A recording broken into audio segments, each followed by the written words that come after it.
دوست دارم یک سوال از شما بپرسم و دوست دارم که این سوال من رو با قلبتون جواب بدید.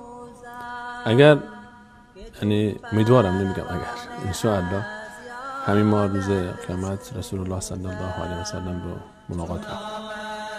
در اولین ملاقات دوست دارید بهشون چه بگید؟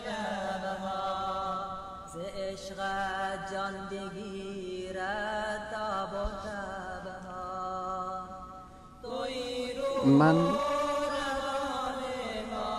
فکر میکنم که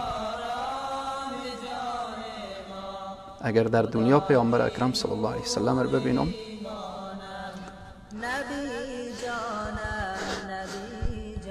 شاید که قبض روح باشم از دنیا برو.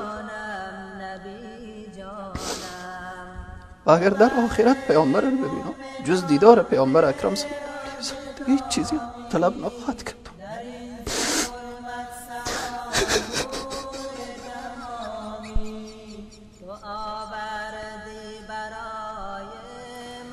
میدونم سوال من سوال سنگینی بود، سوالی است که حقیقتا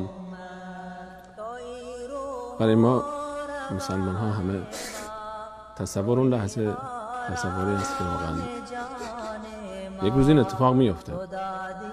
این سوال به خاطر این پرسیدم که اون روز پیش میاد و اون روز میرسه. امیدوارم که اون روزی که میرسه ما در زمره کسانی باشیم که حداقل به همراهش بریم در بهشت. آخرین دیدارمون نباشه.